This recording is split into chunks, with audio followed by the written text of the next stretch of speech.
मेहंदी नव्याने रंगली भाग 3. लेखिका वैशाली मंथाळकर.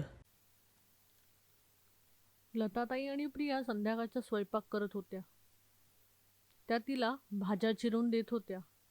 ती पटापटा फोडणी देऊ लागली.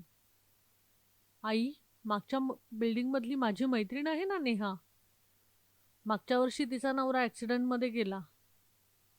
तिने दुसऱ्यांदा लग्न केलं. प्रिया स्वयंपाक करता करता त्यांच्या कानावर बातमी घालत म्हणाली. पण तिचा तिरका कटाक्ष निवीकडे होता. निवी हॉलमध्ये बसून मुलांचा अभ्यास घेत होती. तिच्याही कानावर पडत होतं. तिचा नवरा चांगला आहे का? लताताई अधीरतेने म्हणाल्या. हो, खूप चांगला आहे. त्याची बायकोसुद्धा कुठल्या तरी आजाराने गेली होती. मग वधूवर सूचकमध्ये नाव दिले. त्यातून दोघांचे जुळले आणि आता दोघंही सुखाचा संसार करत आहेत. कालच माहेरी आली म्हणून भेटायला गेली. 3 महिन्यांची गरोदरसुद्धा आहे. प्रिया सगळी बातमी सांगू लागली. आणि इकडे लताताईंच्या डोक्यात नाही ते विचार घुमू लागले. आई, आपण निवीच्या भविष्याचा विचार करायला हवा. प्रिया त्यांच्या शेजारी बसत हळूच म्हणाली. लताताई तिला एकटक बघू लागल्या. प्रिया कुठल्या अर्थाने म्हणत आहे हे त्यांना कळत होते, पण बरोबर बोलत आहे हेही कळत होतं. आयुष्य तर एकटीने जगू शकत नव्हती. राकेश आल्यावर सगळेजण जेवायला बसले आणि निवी गरम गरम पोळ्या लाटू लागली. सगळ्यांची जेवणं झाली. निवी मुलांना घेऊन बाहेर शतपावली करू लागली. राकेश, मला थोडं बोलायचं होतं. लताताई एक नजर प्रियाकडे बघत बघत म्हणाल्या. प्रियाने सुद्धा डोळ्यानेच मी आहे म्हणून खुणावले. बोल ना. तू निवीच्या भविष्याचा काही विचार केला आहेस का? म्हणजे? राकेश प्रियाला बघून म्हणाला. पूर्ण आयुष्य ती अशीच काढणार आहे का? रोहन चांगला नाही निघाला तर त्यात तिचा दोष आहे का? आपण तिच्या लग्नाचा विचार करायला हवा. तिला असं शांत आणि एकटी मला बघवत नाही. लताताई डोळ्याला पदर लावत म्हणाल्या. त्यांची चुलबुली निवी आता खूपच शांत झाली होती. त्या दिवसापासून कधी स्वतःचं मन मोकळं करून रडलीच नव्हती. आतल्या आत घुटत होती.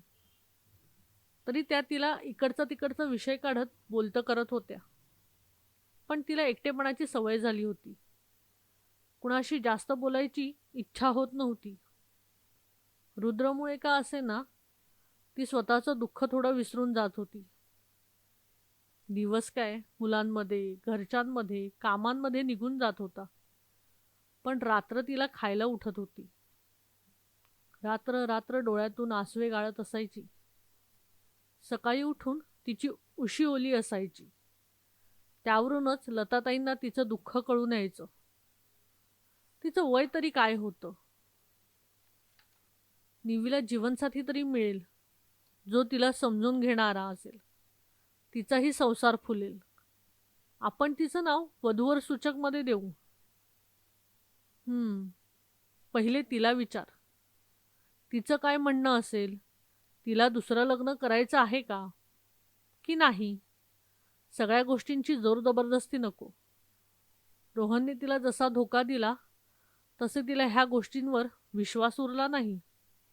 राकेश हताश होत म्हणाला. राकेश, ती स्वतःहून थोडीच म्हणणार की माझं लग्न करा. आपणच पुढाकार घेऊन तिचं मन तयार करायला हवं. हो ना आई? प्रिया लगेच तिचं डोकं लढवत म्हणाली.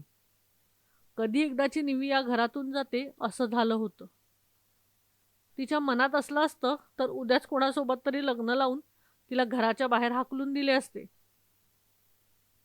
पहिले तिच्याशी बोल आणि उद्याच मी तिचा बायोडेटा वधूवर सूचकमध्ये देतो, राकेश म्हणाला.